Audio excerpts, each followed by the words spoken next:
Hello, hello, hello. It's Knits for Sanity and welcome to my WIP Chat. WIP stands for work in progress. So grab whatever project it is that you're currently working on, whether that be a craft, another hobby, perhaps a chore, whatever it is that you need to do, start doing that and listen to me chat and keep you company for a while. Tonight I am continuing to work on my diamond painting from Home Craftology. I will say, last time I didn't make a whole lot of progress since last time. Last time I was working on this square and now I'm working on this square.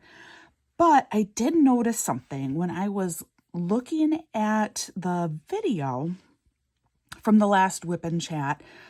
That's the first time that I really got to see this painting from a better distance, and I'm liking it more now. I had mentioned last time that I was not quite as impressed with it. Acrylic drills aren't quite as nice to work with, which is true, at least for me. But while seeing it now from a better distance because of the video, I'm enjoying it more. So that's a positive. We'll see how it continues to go. I am definitely concerned that there are now maybe a couple of colors that I will be running out of, but I'll keep you posted on how that goes.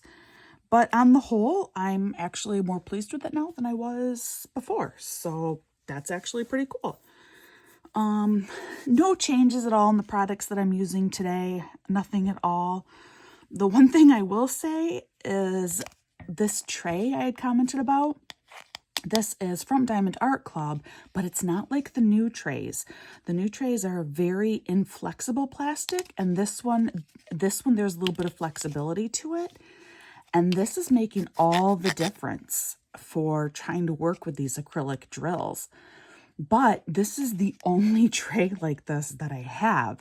So if any of you know of where you can get trays similar to this that are, I don't even know how to describe it, because it's not, the people who do the 3D model printing, it's nothing like that, because that's a very solid, firm plastic, which work great with the resin drills.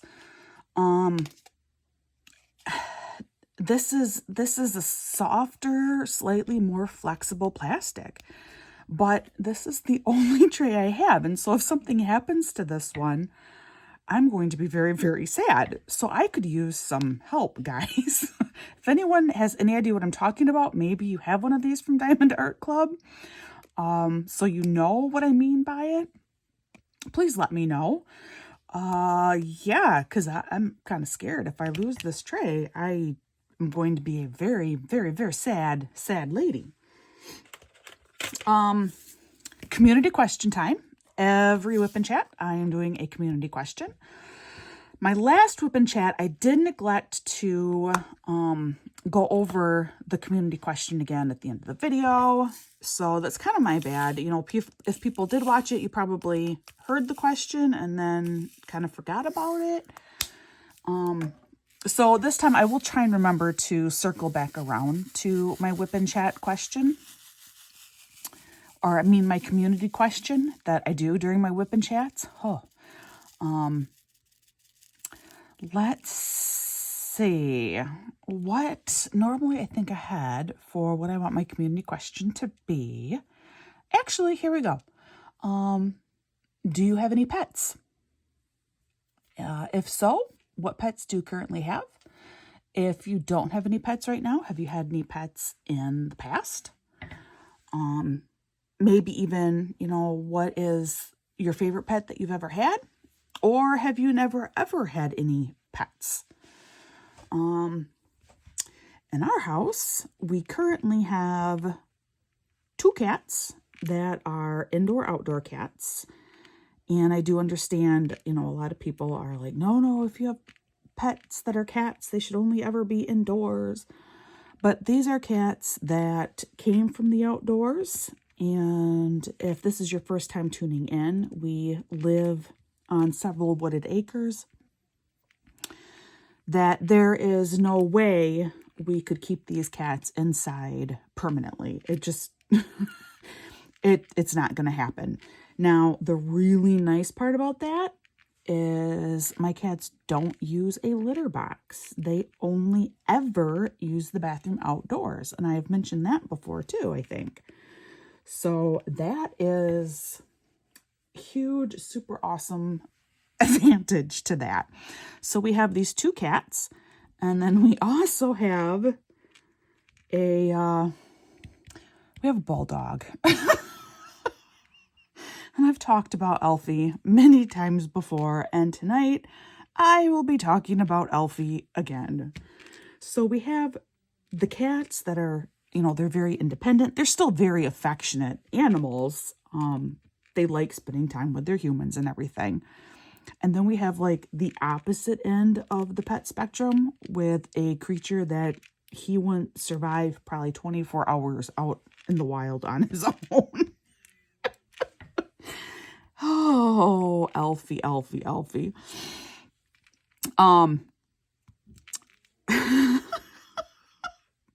already laughing just thinking about what I have to tell you about Alfie, but I have to work up to that part of the story. So, community question is, what pets do you currently have? What pets have you had in the past? Have you never had pets?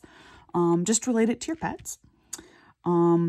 Oh, and our cats' names are Ginger and Ari. My oldest named Ginger, and then my son actually named Ari. And that was, I can't even remember the original name he gave us. This was 2 years ago, so he was still preschool. But it was something very, very long and complicated. And so I was able to convince him to just shorten it to Ari. So Ari's actually the shortened version from whatever it was originally supposed to be. And Alfie was my suggestion. I'm the one who came up with Alfie. We thought maybe he would become Alfred as he got older, because we got him as a puppy, but no, he's totally Alfie. He is an Alfie. He will always be an Alfie. He's never ever going to grow into a name as proper as Alfred. It's not going to happen. So yesterday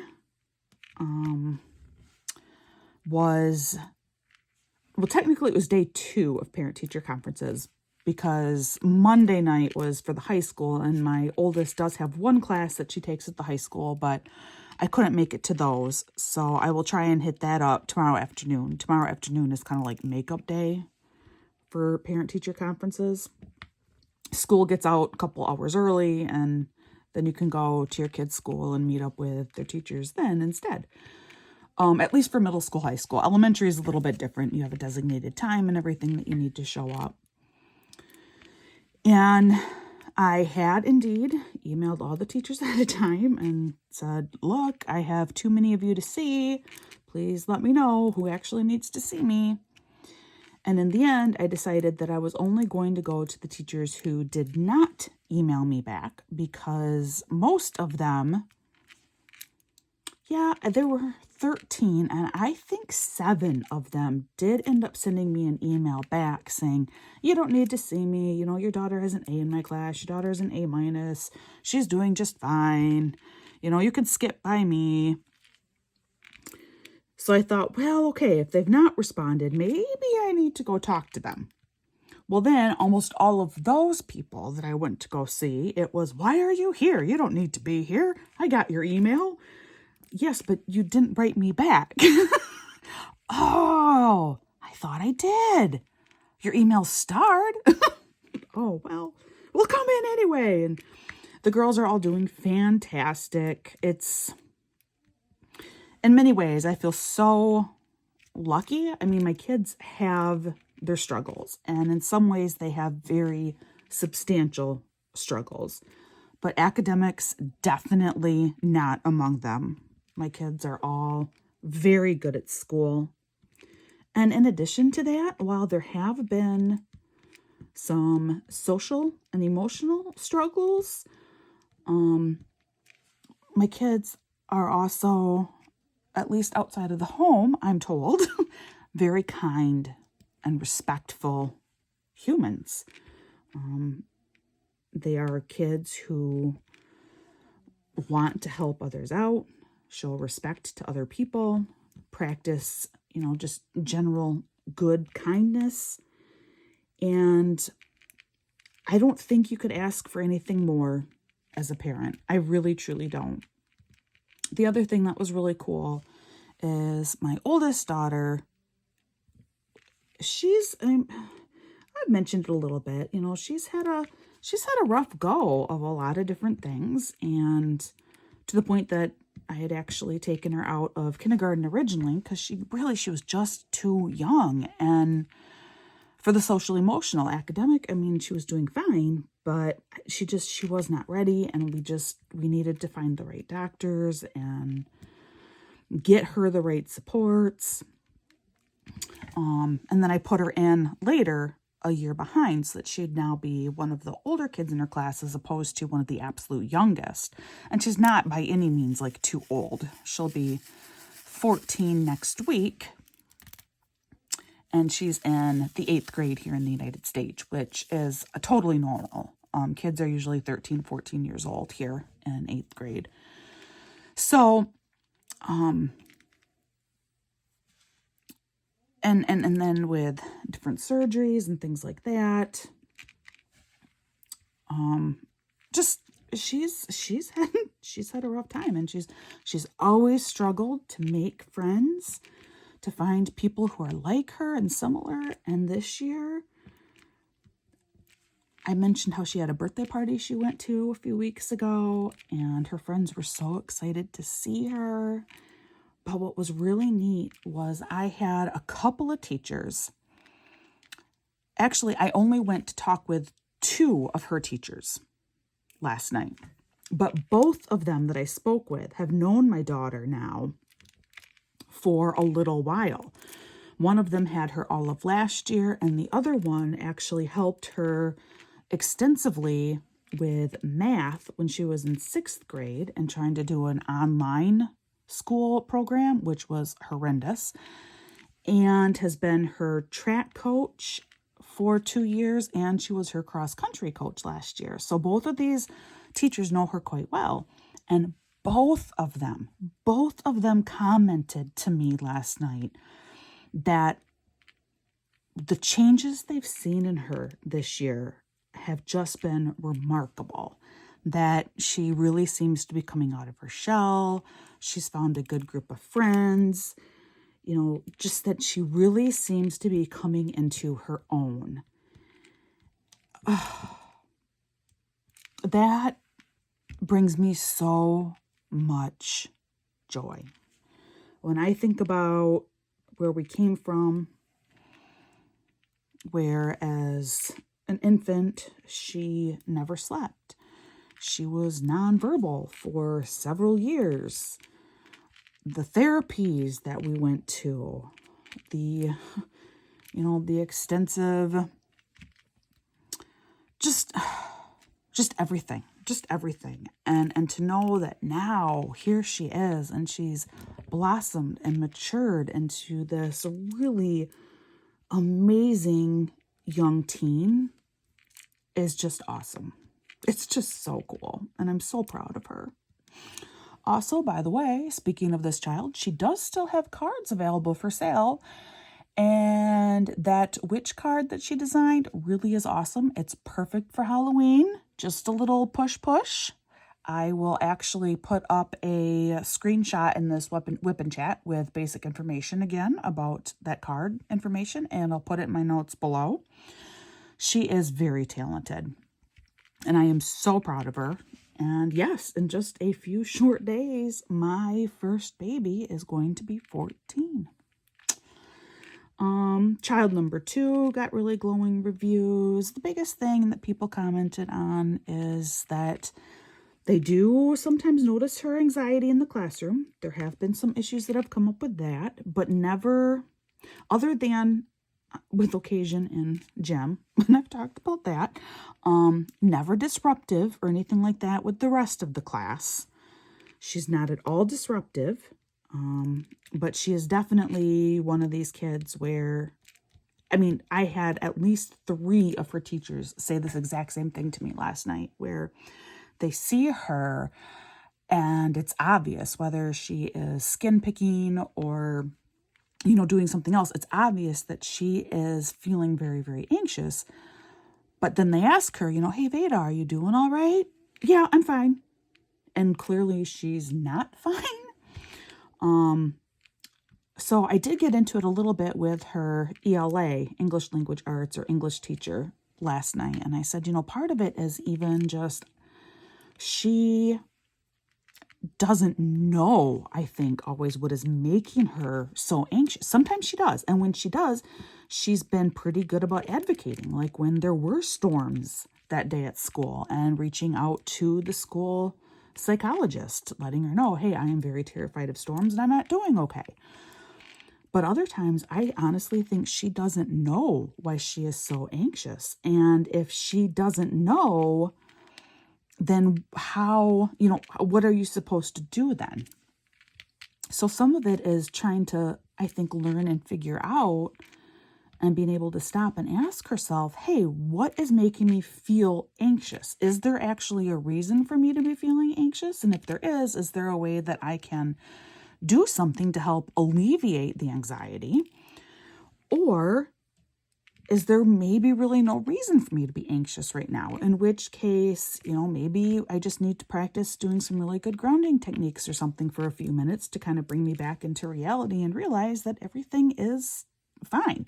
My world is stable and okay right now. So we'll see. I just, I told all the teachers, just send an email to the school psychiatrist as well as another individual who oversees all the kids with the special plans, the 504 plans. And I will follow up with all of them next week again too. And just make sure all that kind of stuff was communicated. And then my baby girl,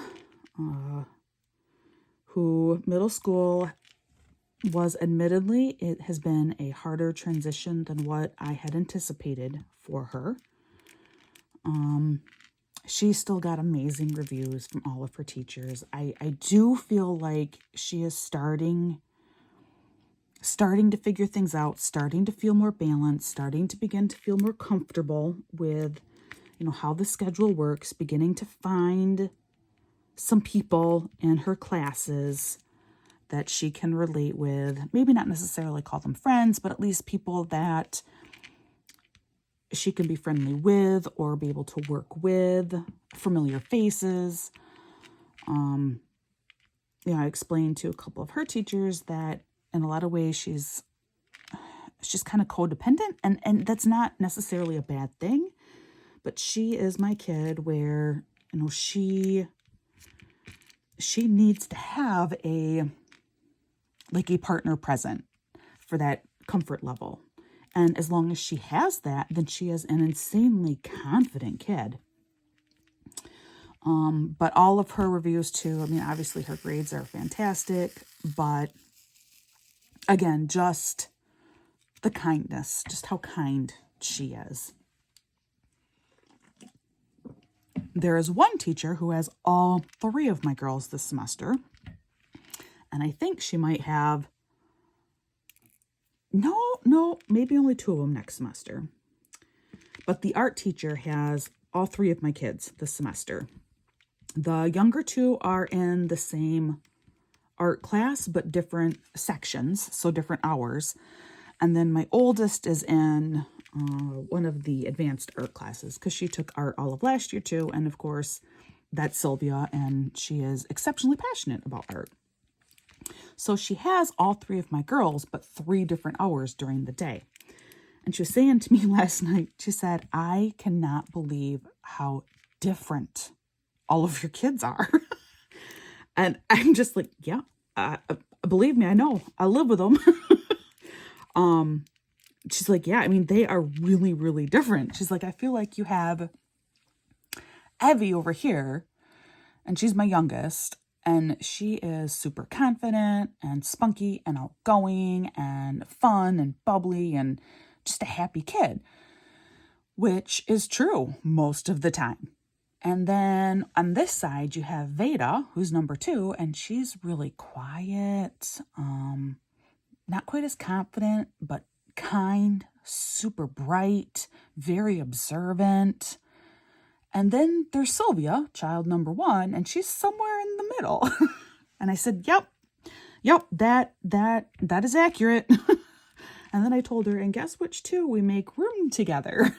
And she's like, really? I said, yep, the bookends. However, and that is indeed somewhat intentional because the 2 of them tend to rub each other the wrong way the most.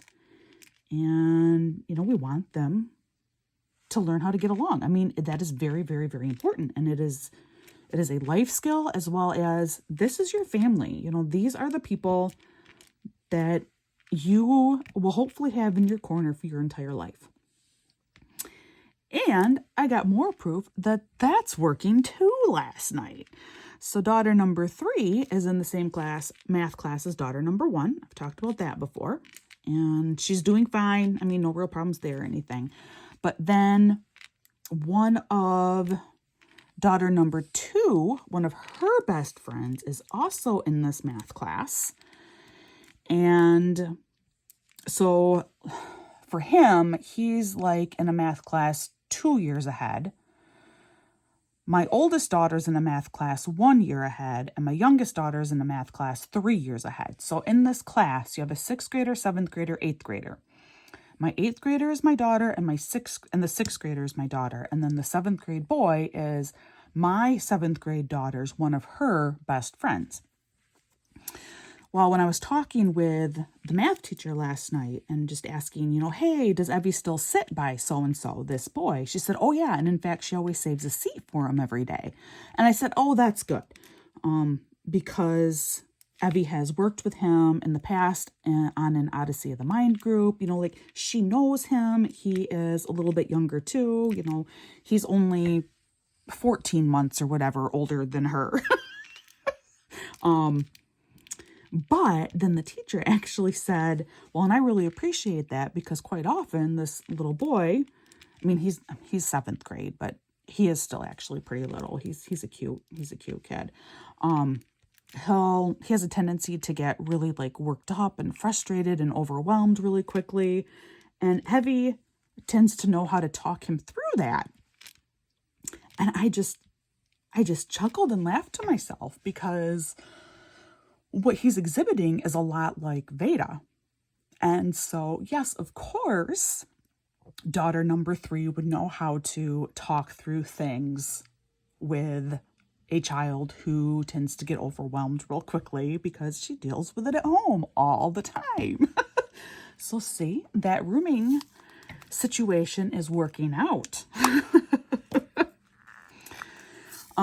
So while I was doing that, and it was 3 hours long, and it took me the full 3 hours to get through all the teachers that I had to. And then I did have time to stop in and see a couple others that had emailed and said, I don't really need to see you.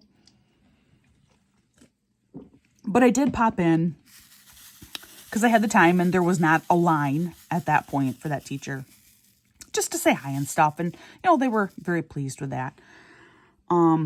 But while I was doing that, my husband took my son to his end-of-year football party, where I guess the coaches this year, they took turns just saying nice things about each of the kids on the team, which I've never heard them do that before. And I think it is really, really cool that they did that.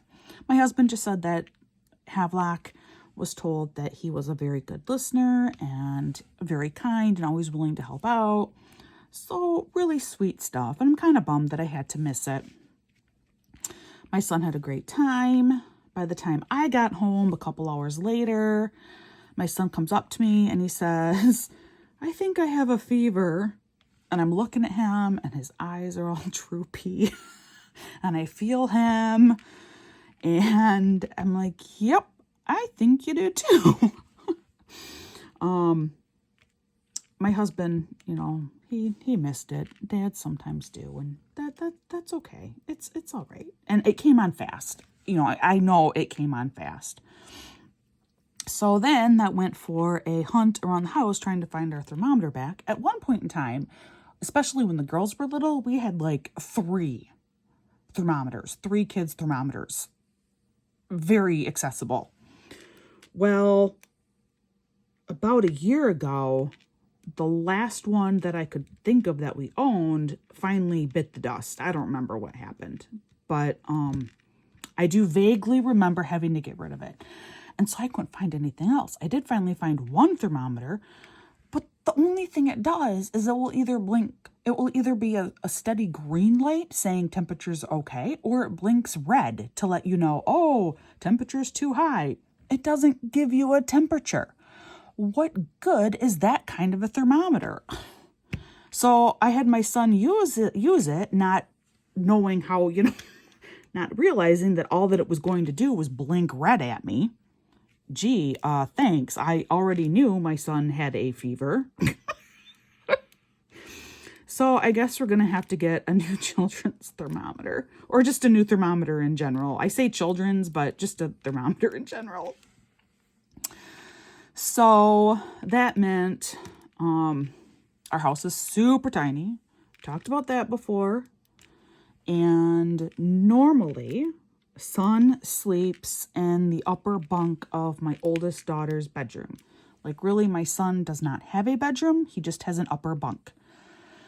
I feel bad for him, but that's just the way it is. And then in the morning, actually, he gets moved into our bed so that oldest daughter can get ready for school and everything. Well, with him being sick, and oldest daughter is also a huge germaphobe, like huge, he ended up just sleeping in our bed last night, which meant that husband then slept on the couch last night. We've done this before. Yeah, like we have it worked out. This is just what happens when the son gets sick. He comes and sleeps with me. Husband sleeps in the living room. Which meant then, unfortunately, I could not stay up and do my diamond painting at night, which is when I normally do my diamond painting, and I stay up and I decompress and I diamond paint, and I couldn't do that because my husband had to sleep. So last night we had thunderstorms. Now, if you've been listening for a while, you kind of already know what that means when it comes to thunderstorms and Alfie, the dog. Well, I heard Alfie. I did. I heard him get up and move around. And I thought to myself, no, my husband's out there. My husband will take care of it. I don't need to go out there. And I'd been up and down a little bit all night long with my son, getting him fresh water, getting him some more Tylenol. So I thought, no. My husband's got this. And so I kind of drift back off to sleep. And then I don't know how much longer later, but then I hear yelling going on. And I barely wake up. I'm like, what the heck is going on out there? But there's yelling and Alfie! And I just thought, I don't even want to know. I don't even want to know. Well, guys, this is what happened. So first, Alfie, he did indeed get up and he wandered around, and his first place to go would be into our bedroom where he sleeps under the bed, but the door was firmly closed, not an option. Well, then he sees, hey, Dad is sleeping in the living room. So my husband wakes up to feel this 60-pound bowling ball of a bulldog climbing all over his private parts. Which, understandably, made my husband more than a little bit grumpy to wake up that way. So he tells the dog to go back to bed, which Alfie did do. Alfie did indeed go back to bed. And my husband, somewhat foolish, but again, bear in mind, my husband is first a very heavy sleeper, and then to be woken up because you have a dog that's, climbing over your balls, you're probably not thinking the most clearly. So my husband goes back to sleep. And not only that, besides, Alfie went back to his bed. All right. Things are golden, right? No. I've mentioned before that when all else fails, Alfie will go to the other end of the house and sleep right outside the door of the middle two, my bookend kids, even though they're actually numbers 2 and 3, but personality-wise, they're the bookends. He'll sleep right outside their door. Well, last night, he is terrified. I mean, really, really terrified of thunderstorms. And last night, I guess, after being turned away at the bedroom, after being turned away by Dad, he took things into his own paws.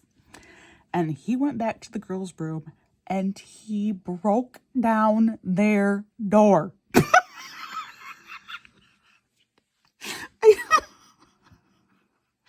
So the girls wake up to having the dog break down their door. Oh gosh. So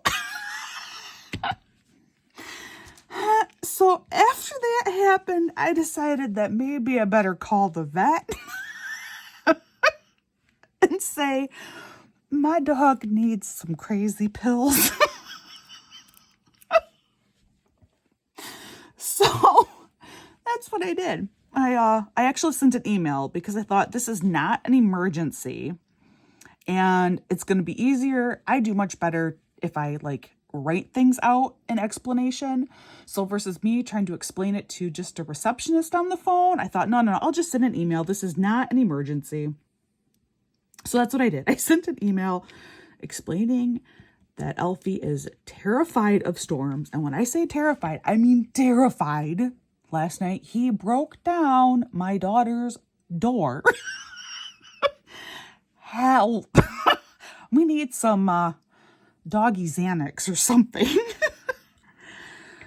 Oh, boy. Well, she did call me back. She called me back. She kept apologizing. She's like, I'm sorry I'm calling you so late, because she called me at 8 o'clock tonight. And I'm like, no problem. That's no problem. And she said right away, oh yeah, we got to do something. She wanted to tell me that actually a friend of hers growing up, her dog was so terrified of thunderstorms that he managed to get himself tangled behind the washing machine. And it was so bad that they had to dismantle the washing machine in order to free the dog. So she said, yeah, we got to do something for Alfie before he breaks down any more doors. Or I said, yes, please. So she has put in a prescription for him, and I will pick it up tomorrow. And she said this is actually a really good time of year to start practicing with it, because hopefully we are nearing the end of thunderstorm season, which for us means we're entering into snowstorm season. But then that should give us all winter to practice with the dosing and find what's going to work for him. And I said, sounds great. So tomorrow I will be picking up medicine for the dog.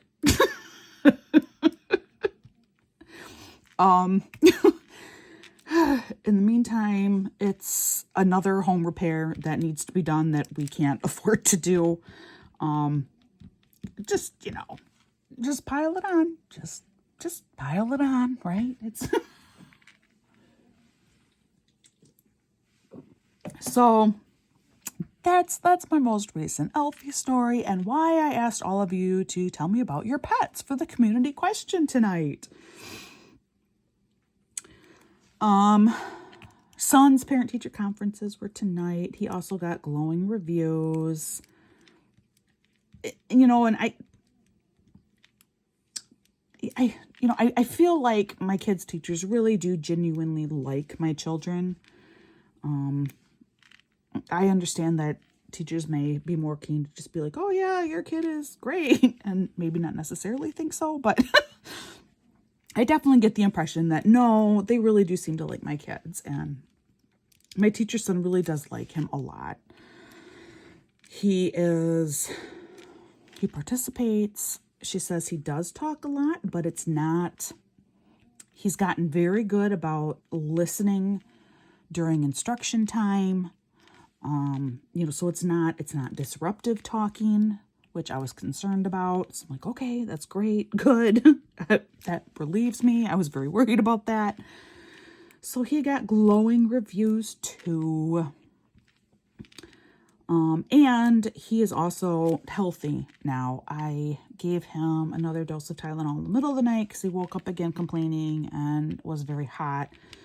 And then I gave him his last dose this morning when my husband was taking the girls down to the bus. Woke up again and he was very hot. And I wanted to get for sure another dose in him then, hoping that he'd get more sleep. And so I did that. And then by the time that dose would have worn off, he didn't have a fever anymore. And when I checked him tonight, I felt him and he felt maybe a touch warm, but being later in the evening, that's pretty normal. And he said he felt okay too. So I think he's just fine. I think it was just this quick little bug thing, and hopefully he's golden.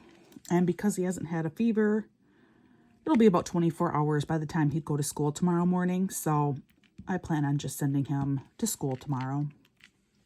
So I'm relieved about that. I hate it when the kids are sick. Just hate it. I feel so bad, especially when they're pretty little yet. They don't get it. There was one thing he said today that had me kind of confused. Excuse me, when he was starting to feel better, well, when he was definitely feeling better and kind of starting to bounce around and drive me a little bit crazy, I said to him, well, because you're feeling better, could I have you do your chore a minute, please? Which for him, it's just transferring dirty laundry is like his big daily chore that he has to do. And he says to me, oh yeah, I feel like I can do anything. I feel so good. I'm like, great. And he says, not even my brain hurts. And he gallons off and he does this chore, and I'm thinking, his brain doesn't hurt? What does that even mean? I don't understand. Like, his brain hurt? Well, when I went to go pick up my girls today from school, and I mentioned that to them, it was daughter number 3 who got it. She's like, oh, I think he means that he didn't have a headache anymore.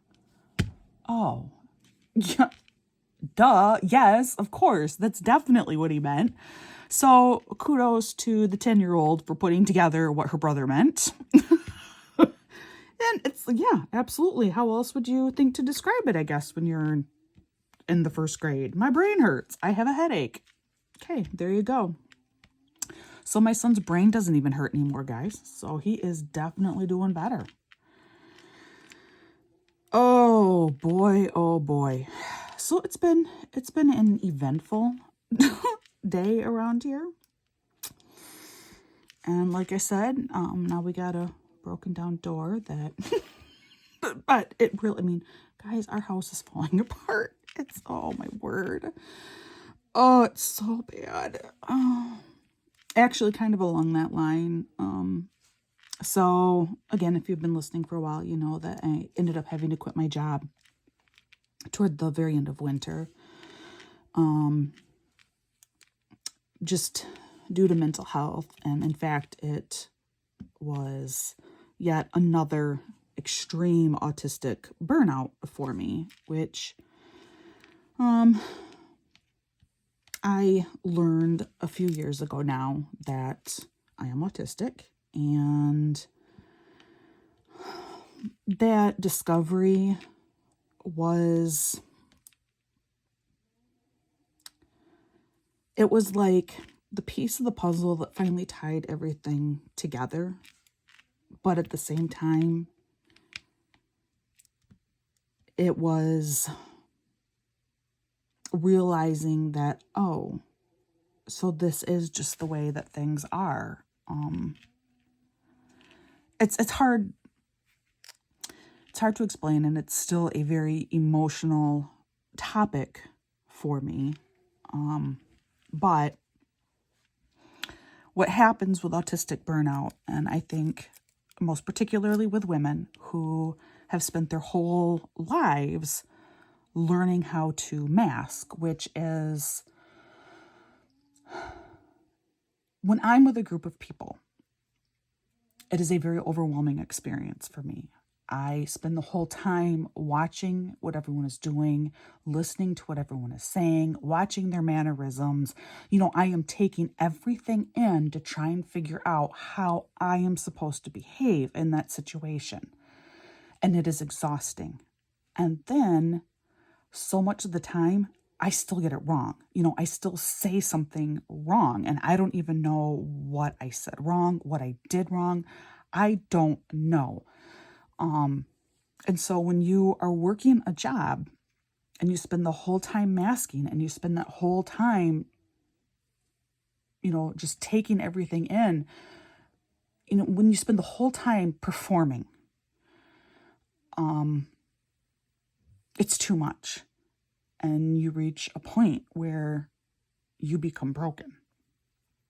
And that's what happened. And it's happened to me several times before, but this is the first time that it happened, and I knew precisely why.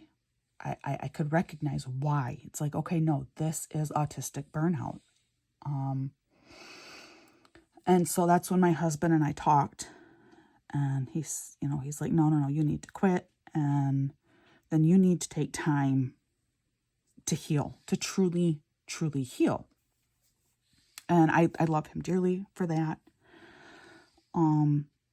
But now the problem is we are hurting very badly financially in a way that we have not in a lot of years. And in some ways it's even worse now because we don't have some of the same support that we did in the past. When my mother-in-law was alive, she would buy anything the kids needed.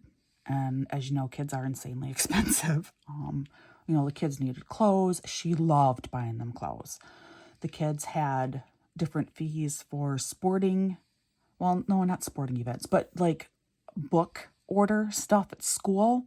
She'd give, $20 for that versus yesterday or two nights ago, my son had asked, can I have money for tomorrow because the book fair's at school and there's something I want to get. And I had to tell him, I'm really sorry, honey. We just don't have the money for that this week. And that crushes me. And I feel so responsible because I'm not working. And so then I go and I look at available sub jobs, and it's like, well, I could do this. What I did before was I was a full-time substitute teacher and have been a substitute teacher on and off, not always full-time capacity, for several years now. And so I go and I look at available jobs, and I feel like, yeah, I could do this job. But then I almost break down in a panic attack just thinking about having to go do that again because I've not had to put on the same performances to the same degree for several months now. For the most part in my life, I am much happier and the stress is much lower. I feel so much better. And sometimes even I run into other people and they tell me, you look so much better. And the idea of having to put myself back into an environment where I will have to mask again, and where I spend the whole time trying to figure out what it is that people actually mean when they talk to me. And then, people don't like me because I'm too blunt when in fact I'm just trying to understand.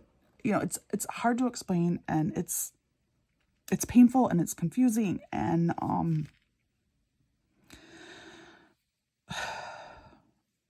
so anyway, I started, after several months of healing, I I realized somewhere along the line that, you know, part of what I love doing is the creative stuff, and maybe YouTubing would be something that I would enjoy. And I talk about that a little bit about, you know, I started the channel kind of almost as therapy for me, as well as wanting to try and build a community and develop friendships and relationships in a way that is very, very well suited for me and who I am as a person. And also just as a way to, you know, reach out there. I feel like, I mean, I'm not an amazing YouTuber. I'm definitely not saying that, but I am someone who I've been told that I tend to tell a good story, and I enjoy creating the videos. I enjoy editing. I enjoy sharing my knowledge with my knitting tutorials. You know, I really enjoy doing this so much, and I have put in a lot of time for it, and that's great.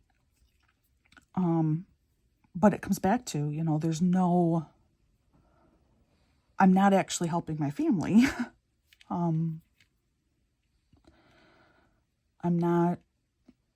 not providing for my family by doing this.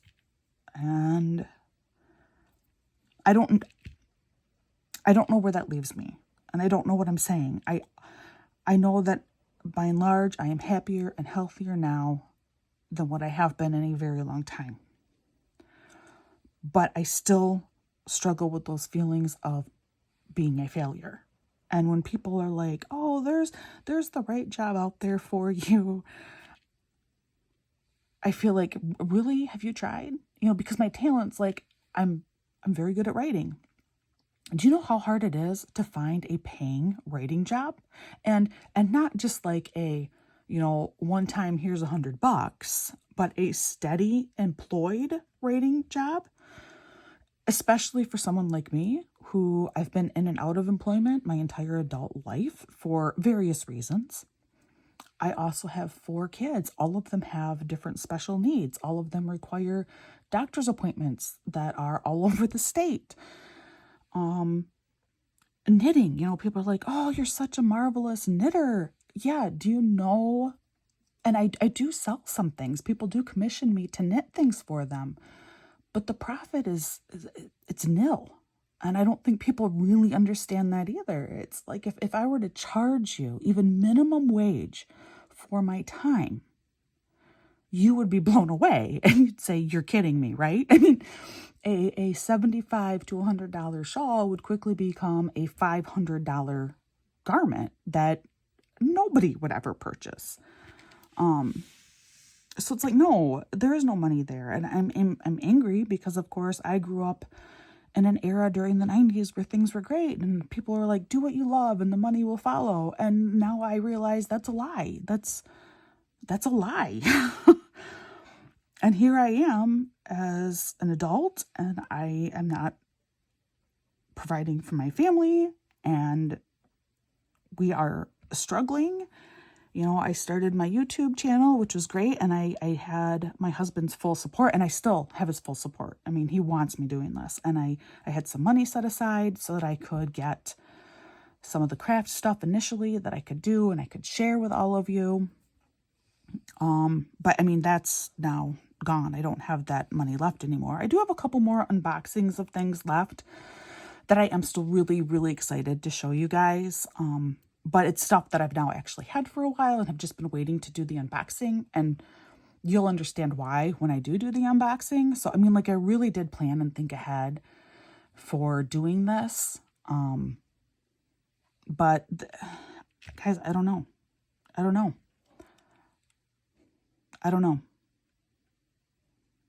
And that was really, really deep and very emotional. And I am really sorry. That was not what I intended. Let's just put it that way. That was not what I intended. But it's who I am. And I also really, really firmly believe that there's probably someone else watching this or listening to this, because it is a WIP and chat, even though I've completely stopped doing my WIP and now I'm just chatting. But there's someone else out there who I think has probably heard this and can relate. And perhaps is going through very, very similar, if not in many ways, the exact same struggles that I am. And if that's the case, I want you to know that you're not alone. You aren't alone. You know, I'm here too. I'm here too, living that same journey. And so there are others. And I also firmly believe in just taking everything one day at a time. And one way or another, our needs have always been met.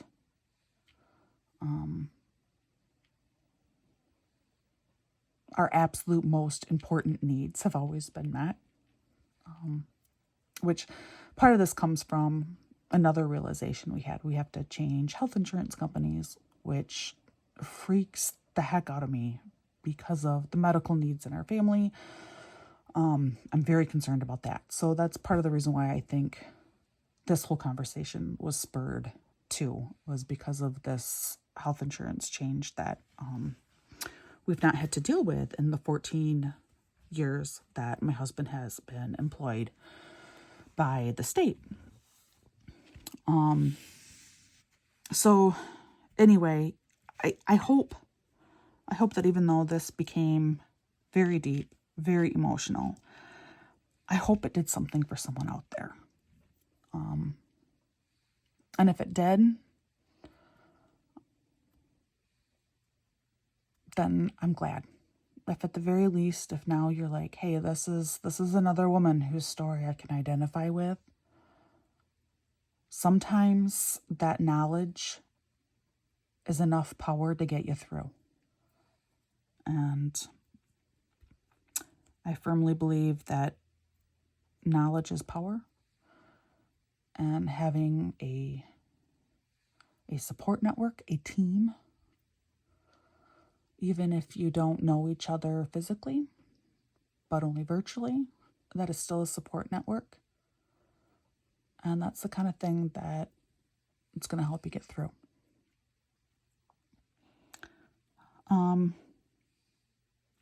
Gosh, howdy. I mean, really, it's time for me to wrap this up. I didn't really get to talk about anything. Well, I mean, you got the awesome Alfie story, which, again, it's just so our family. You know, our dog is neurotic. All of us in the family, we're all a little crazy too, you know, so the dog just fits right in, right? Oh boy, oh boy, oh boy. The rest of the week, the next 2 days, the kids have short days. Tomorrow, I'm hoping to catch a couple more teachers for parent-teacher conferences, primarily for my oldest. Tomorrow also is payday. So I have to quickly try and get a couple of small birthday presents for my firstborn. We're going to probably celebrate her birthday Sunday, even though her birthday's actually Monday. Incidentally, my dad and sister's birthday is Sunday, and we're going to go down and see them Saturday. So we're going to kind of move everybody's birthday up a day. And Friday night is a football game. It's out of town. I hope it's going to be a good one. We'll see how I'm doing Friday night. I'm hoping we'll be able to go.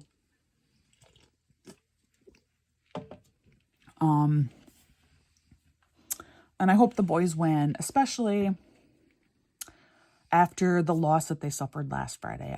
I really hope they pull it together and they have a really good game. And of course, you know me, I will let y'all know next week.